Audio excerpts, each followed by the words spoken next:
professora, vice-prefeita de Mogi das Cruzes. Priscila Yamagami assume nessa semana, interinamente, a prefeitura de Mogi das Cruzes. O prefeito Caio Cunha, ele participa na Espanha de um encontro de prefeitos e dá essa primeira oportunidade a uma mulher de conduzir a gestão municipal.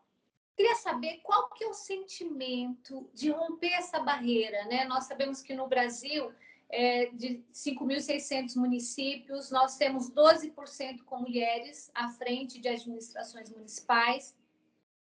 Nas cidades com mais de 200 mil habitantes, que são 96 que elegeram mulheres em 2020, nós temos apenas 9 prefeitas. Então, eu gostaria de saber o seu sentimento e que recado é esse da mulher que está na política hoje. Bom dia, obrigada. Eu que agradeço aí teu carinho, a atenção, né, de todos vocês com a gente, para essa oportunidade aí tão bacana para a gente poder falar. E nesse cenário tão particularmente aí de orgulho e de responsabilidade para a cidade, né? Então, assim, eu e o Caio, a gente tem uma grande parceria. Então, a gente trabalha muito como parceiros, né? Quando ele me traz esse co-prefeita, né? Carinhosamente, aí, como ele me chama, e toda a nossa equipe aqui, para mim já é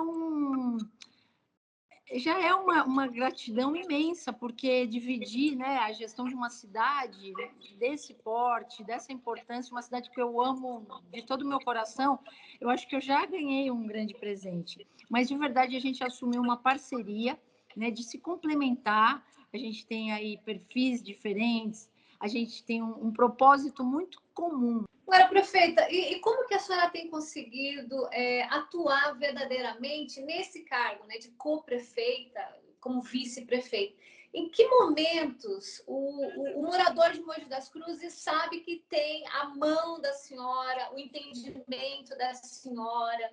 Eu estou muito focada, e eu acho que é por conta da trajetória, muito nos servidores públicos, né? Era uma missão, eu já tinha conversado com ele, era um propósito do governo dele também, a gente valorizar, a gente trazer esse servidor público à tona, né? Fazer um trabalho bem interessante, bem diferente com ele, e eu tenho feito muito isso, né? A minha área, eu acho que a minha atuação com recursos humanos, com pessoas, ela é bem forte dentre as áreas que eu passei. Então, eu trago muito forte essa questão da gestão de pessoas comigo. Eu gosto muito também aí da assistência social, área de desenvolvimento econômico, eu sou professora de empreendedorismo, então essa pasta também eu estou sempre transitando. Agricultura, a gente fez muitos projetos, né, com os produtores aqui da nossa cidade. Meio ambiente é uma paixão. Estou muito forte lá na saúde, especialmente ali com o centro de zoonose, centro de bem-estar animal.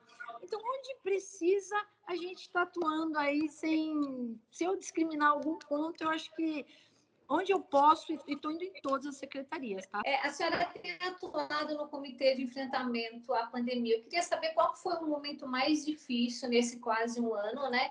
E o que a senhora projeta para o ano que vem e para essas próximas semanas mesmo, agora que a senhora está na gestão, na frente da prefeitura, né? Quando nós temos aí decisões importantes, por exemplo, o fim do uso obrigatório da máscara, né?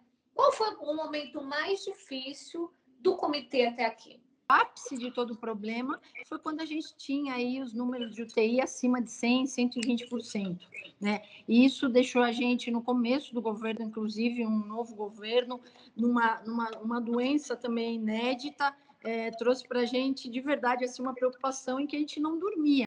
A gente tinha muito medo que as pessoas morressem sem atendimento, que as pessoas morressem na porta dos hospitais. Acho que uma grande conquista a questão de poder organizar a fila das vacinações, que foram os agendamentos, que a nossa equipe tratou de colocar como prioridade total e, né, buscar através da tecnologia. Foi das primeiras cidades que fez o agendamento, então as pessoas começaram de forma organizada, a ir se imunizando. Isso para nós foi trazendo uma certa tranquilidade, apesar de a gente querer agilizar muito esses números, né? Foi uma vitória muito linda. Uma outra questão que foi bem desafiadora foi a questão da escola, e da falta de conectividade e de acesso de muitas crianças, né? Sobre nós temos 47 mil crianças, então toda essa questão da alfabetização, né? Do andar aí da educação, ela foi muito comprometida. Porém, ela traz um ponto importante. Isso não foi a pandemia que trouxe. A educação já vem sendo muito aí subestimada há muitos anos no país inteiro. Prefeita, nesse assunto ainda no ano que vem, a prefeitura ela firmou um termo de ajuste de conduta, um TAC com o Ministério Público, para acabar com a fila de espera por creche, né? A senhora acha que acabamos com essa fila de espera quando? E hoje esse número ainda é o real, 2.800 crianças esperando por uma creche? Então, na verdade, esse número ele é muito maior, né? Eu não quero te falar nenhum número aqui para não ser leviana, mas ele já foi sabido pela nossa Secretaria de Educação que ele é maior, sim. A gente teve evasão, a gente tem muitas crianças que estão fora da escola, para além desses números aí da falta de creche, por conta da pandemia, sim, né? E a gente está num processo agora de busca ativa dessas crianças. É a nossa grande prioridade na educação, inclusive com ajudas internacionais, né, de grandes entidades, para buscar essas crianças e trazer. Algumas entregas ainda nesse ano devem baixar esse número aí em cerca de 1.000 crianças, e para o ano que vem, começo do ano que vem, eu acredito que a gente precisa do número exato, e essa busca ativa é que nos vai trazer, né, esse número. Mas no ano que vem, é nossa pretensão, até o meio do ano, zerar. A gente precisa zerar e trazer todo mundo para a escola, e aí, a partir daí, sim, Quando a senhora retomar. fala da busca ativa, atingir o quê? 30% da rede? Qual que é mais ou menos o número que vocês trabalham da evasão? Então, nós criamos, Eliane, uma iniciativa segunda do país, o GAEP. É um gabinete para tratar de todas as questões da pandemia na educação e os seus impactos. Esse GAEP, ele é um gabinete composto por todos os atores que você imagina que tenham alguma ligação com a educação ou não. Assistência social, a própria Secretaria da Educação, os sindicatos de professores, o Ministério Público, o Tribunal de Contas, outros municípios, outros estados. Assim, é um gabinete bem incrível, bem especial, porque a gente entendeu que todo mundo é responsável por essa retomada e por ter todas essas crianças de volta. Então, esse GAEP ele foi o segundo no país, o de Mogi das Cruzes, né? Teve um no estado, um na federação no estado, e teve o nosso GAEP aqui. Esse GAEP ele está trazendo esses números, né? E esses números, assim, eles variaram muito. A gente teve uma brigada da pandemia no começo do ano, quando nós entramos, eles tinham uma porcentagem que mudou, né? Nesse período todo de praticamente 20 meses, a gente teve uma mudança nesse número. E claro que a coisa foi se agravando. A gente tem muitas famílias que hoje ainda elas não se sentem seguras. Porém, nós temos algumas situações. Temos situações de evasão temporária e temos de evasão que a criança ainda não voltou, que a gente precisa cuidar. Então, assim, essa busca ativa, entender essas situações do porquê que essa criança está fora da escola, todo esse gabinete tem ajudado a gente nesse sentido. Prefeito, a senhora falou aí do CAD único, né? Quanto hoje ficou mais pobre na pandemia? A senhora já consegue visualizar isso? A prefeitura tem isso como uma preocupação? Muito. Agora nós Muito. estamos discutindo, né, a Isso. revisão aí do Auxílio Brasil, do antigo Bolsa Família. Nós crescemos a nossa base de pobreza e miséria, e quanto que cresceu?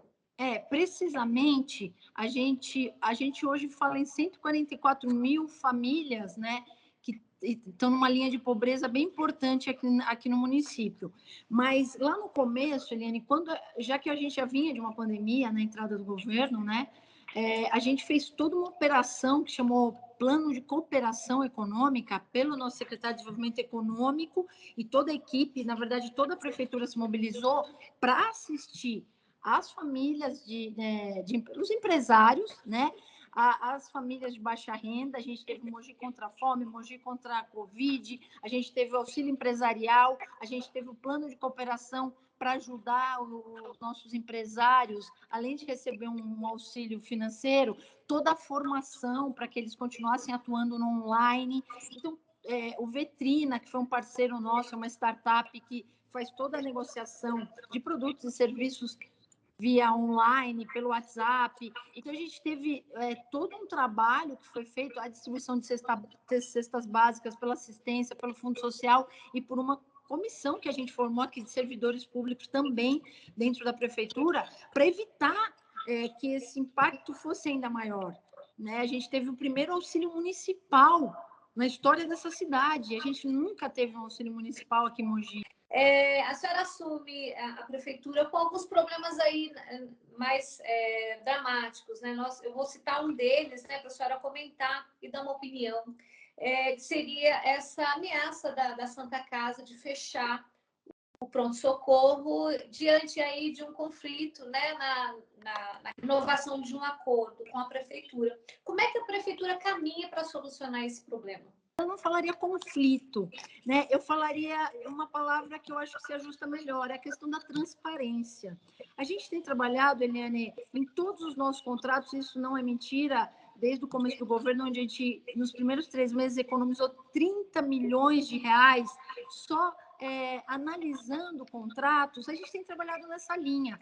A gente vai trabalhar sempre querendo o melhor para a cidade, mas que os nossos parceiros, nossos conveniados, fornecedores, eles prestem as contas de uma forma muito clara, porque a gente está lidando com a verba pública. Então, a gente precisa que essas prestações de contas, né, de todos esses nossos parceiros, elas sejam muito claras. Então, não é um conflito. Na verdade, o que a gente está pedindo é transparência, é o detalhamento documental de tudo que está sendo feito no caso da Santa Casa dos atendimentos. Aí a gente vai chegar no acordo de fechar esse contrato, mas a gente precisa de tudo documentado, de tudo muito correto e transparente para a gente poder finalizar essa contratação, esse acordo que nós temos com eles. E a gente quer uma saúde de primeira, a gente quer uma saúde que a nossa cidade merece.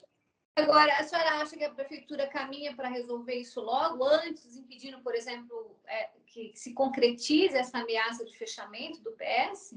A gente quer esse serviço da Santa Casa, mas a gente precisa, primeiro, que todas as prestações, as contas sejam colocadas para nós a entendimento de todos, inclusive da população, né? Mas também que venha um serviço bacana de qualidade. A gente sabe que eles têm muitas dificuldades, inclusive uma delas é a dificuldade de fazer a gestão, e a gente está aqui para ajudar. A gente quer ser um grande parceiro, inclusive, na gestão. Então, eu acho que é uma questão de muito diálogo, de muita conversa, né, dessa questão de prestação de contas aí transparente e continuar buscando. A solução existe, né? O que a gente tem ouvido muito do nosso secretário, doutor Zeno, é que tem as opções, tem vários caminhos e que eles estão tratando isso de uma forma muito séria e com muita prioridade, porque a gente sabe que isso impacta muito na saúde da nossa cidade. Perfeito, eu vou fazer mais 2 perguntas. Vamos colocar aqui um pouco mais de tempero nisso, né? E até pelo fato da senhora estar na frente da prefeitura. A violência contra a mulher, ela cresce muito, e eu acho que sempre existiu, mas ela está mais transparente agora, né? Enquanto prefeita, a senhora já sentiu na pele alguma ameaça ou alguma violência moral mesmo? E eu gostaria que a senhora comentasse um pouco sobre esse momento, né, da mulher hoje no Brasil. A gente vê, por exemplo, quando tem até uma situação bem dramática, né, quando a mulher ela é violentada dentro de uma Assembleia Legislativa, quando aconteceu em São Paulo, é o ápice desse momento que é preciso mudar. Queria que a senhora falasse um pouco sobre isso e como que a gestão municipal está acolhendo essa mulher vítima de violência. Bacana, é um assunto que muito me interessa e que eu estou bem engajada, né? Graças a Deus, Eliane, eu nunca sofri nenhum tipo de violência, tá? Nem física, nem moral, né? Nem psicológica, graças a Deus. Mas eu conheço muitas mulheres, né? Muito próximas, algumas mais distantes, que sofreram esse tipo de violência. E eu sou professora, né? Então eu vi muitas coisas acontecendo, e que o professor, às vezes, é o único canal ali de escuta, né, dessa mulher, dessa menina. Então, eu entendo E, de verdade, assim, são várias frentes, né? Uma delas que tem muito a ver com a minha formação e que a gente está fortíssima nisso, com um grupo muito bacana. A gente criou aqui agora uma frente de empreendedorismo feminino, né? E que traz não só empreendedorismo como negócio, mas o encorajamento mesmo, porque a gente sabe que não é simplesmente empreender, criar um negócio para se libertar financeiramente, tem várias outras questões. A gente tem a questão da mulher que está numa situação que ela nem conhece do que a gente está falando, que ela está muitas vezes coagida ou está numa situação em que o filho está em perigo e ela precisa se colocar em algumas situações. Então, a gente criou uma rede incrível, assim, com mulheres que vão desde o ecossistema startup, Sebrae, mulheres lideranças das comunidades da nossa cidade, da região, né? Eu quero levar isso forte para o Condemate, porque eu quero que isso se estenda para outros municípios aqui também, mas de encorajar essa mulher a conhecer o que existe nesses termos, né? De libertação mesmo, psicológica, moral, física e financeira, e dizer que é possível, mas numa grande rede de apoio. Então, a nossa assistência social, que já tem feito esse trabalho, né, não só com as mulheres, mas com homens também, está trazendo essa expertise, o Sebrae está com a gente está com algumas comunidades importantes, e muito importante, né, a partir do entendimento dessa condição dela, se proporciona ou não essa possibilidade para ela trazer o que ela tem paixão, para que aquilo, Eliane, a gente que faz o que ama, a gente não trabalha mais. Para que ela sinta isso? E ela começa, inclusive, a levar renda e trazer uma autoestima de volta e o respeito também, o autorrespeito para com ela e para com a família. Então, essa é uma das frentes assim que eu acho que a gente vai colher muito fruto, porque a gente tem muita mulher engajada nisso. É um trabalho meio que de rede voluntária. O ano que vem, a senhora vai ser candidata a deputada estadual? Então, na verdade, assim, para mim foi uma honra, Eliane, porque como eu te falei, eu não venho, né, de uma carreira política, salvo um ser humano político, né, como professora, né, aquele ser político, mas foi uma honra receber um convite de um partido e de um grupo que eu respeito tanto, né, que é o Podemos, Renata Abreu, né, o nosso prefeito, e de verdade, assim, eu estou pelo projeto, eu estou pela cidade, então, se o que eu vivi na minha trajetória tão linda de vida for útil para uma cidade, seja onde for, eu estou a serviço. Então, a resposta, a senhora vai ser candidata? Então, a gente não sentou com o projeto para falar, olha, vamos definir. A gente não fez isso. Eu recebi um convite e me coloquei a serviço de uma cidade, de um país. Na verdade, é de uma nação, né? E então eu estou a serviço do que o projeto entender, a cidade entender, que faça sentido e que seja bom para a cidade. Almejar cargo não é o meu objetivo. Assim, eu quero poder ajudar e contribuir para um país melhor. Então, se for nessas condições, a gente está aí à disposição. Tá certo. Prefeito, eu gostaria muito de agradecer a conversa com o Diário e colocar à disposição sempre, né, a nossa empresa aqui de jornalismo, de comunicação, à disposição da senhora. Obrigada pelo carinho, pela oportunidade. Desculpa alguma coisa se eu não fui aí tão assertivo ou respondi da forma como vocês esperavam, mas também as informações continuam aqui à disposição, as secretarias, mais detalhes, né, que são muitas informações. A gente, né, quer tapar aí de tudo, mas é um universo. Então, se você precisar também de mais informações, o leitor ou o jornal, enfim, a gente está muito à disposição. E obrigada pelo carinho, pelo apoio, por essa carinha de tô junto, que isso é transmitido no olhar, né? A gente também está junto com vocês pela cidade. Então, um grande beijo aí, um beijo na turma toda aí, brigadão. Tá certo, obrigada. Obrigada.